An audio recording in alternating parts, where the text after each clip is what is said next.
This is the Bootime GT73 Pro electric dirt bike, and right away, the first thing that stands out is its look. It reminds me a lot of those mini dirt bikes you see in motocross videos. Kind of an aggressive, sharp design with thick, chunky 25-inch fat tires and a pretty robust steel frame. It definitely feels more like a motorcycle than a regular bicycle. There's a long, flat seat, lots of motoplastics, and that big battery box in the middle that almost looks like a gas tank, which I actually think looks kind of cool. When I first got the bike, I was a bit on the fence. You know how it is. There's always a worry when dropping decent money on something you mostly have to assemble yourself, especially one of these electric off-road bikes that you don't see all over the street yet.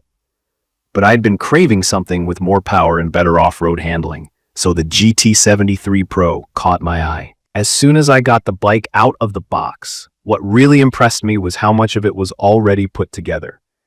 It's basically all there with the major stuff done. You don't need to be a mechanic, just basic tools and a bit of common sense. Took me about half an hour, but I had to double check and retighten some bolts because a few were a little loose. If you're not used to working with bikes at all, I'd say take your time and don't skip checking the bolts. These things aren't featherweights. This model lands at around 120 pounds, which is heavy compared to standard e-bikes, so it's not something you want falling over. From my experience after about 33 miles of riding, it really does hold up well for rough use. The steel frame is solid, and the spokes are thick, so I never felt like it was close to bottoming out, even when I dropped off curbs or hit light trails. The 25 by 3-inch knobby tires are built for tougher terrain: snow, gravel, grass, and a bit of sand. The suspension surprised me the most, honestly. The rear shock and front fork do a great job soaking up bumps. Much better than I expected for an e-bike in this price range. I'd say if you're looking for something to use on beat-up roads or unpaved areas, it's perfect for that. One of the key features for me is speed and power, and I know that's what a lot of people are curious about. The GT73 Pro sports a 60-volt system with a 3000 W motor. Although rated for 2000 to 2400 W sustained, and it's quick. The brand says it can hit up to 50 mph, but let's be real, most people will experience more like 31 to 37 mph on the flat, if you remove the factory limiters. That's still way faster than a typical e-bike, and when you click into turbo mode, it gets to those speeds pretty quick.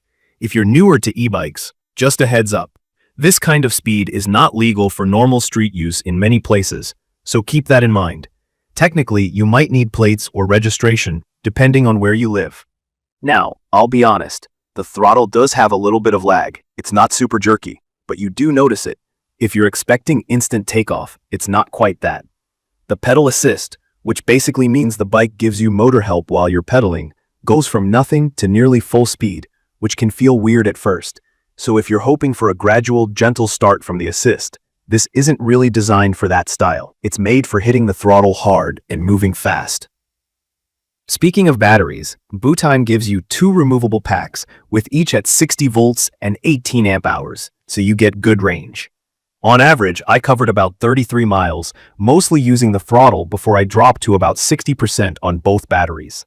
I'd say you can make it 40 miles on one charge if you ride moderately, or closer to 75 if you use a lot of pedal assist. But I mostly like to ride in turbo mode. Swapping the batteries is not the most enjoyable part. The top battery is tricky to slide in, and I end up fumbling and chipping some paint here and there. The storage compartment also looks big in photos, but in my opinion, it's just enough for small stuff, like a lock and maybe a drink bottle if you squeeze it. For the display, you've got a 5-inch LCD right in the middle of the bars that reads power, battery, and speed. It's bright and super easy to read both day and night. And I like that it's NFC, near field communication, so you tap a card to turn it on. It's a small but cool touch that feels a little more secure. When it comes to controls, everything is on the bars and clear. There are 3 riding modes: Eco, Standard, and Turbo. Eco is for stretching your range. Standard is kind of in the middle, and Turbo is just all-out speed. The bike includes headlights that are bright for night riding, blinkers, and a loud horn. Everything mostly works as advertised, though I would have liked blinkers that are a bit more visible sideways, not just from the back. The brakes are a mixed bag. Hydraulic brakes are what you want on a bike this heavy and fast. But on this model, I feel like they could have made them a bit more powerful. You have to plan a little bit ahead when stopping, especially at higher speeds or going downhill. I tried a couple of emergency stops, and it definitely takes longer to come to a full halt than on lighter bikes. 4-piston calipers sound tough, but on this weight, they're just about adequate. If you want to stop like you're on a motorcycle, a brake upgrade might be worth thinking about. What really makes or breaks bikes like this is how they ride.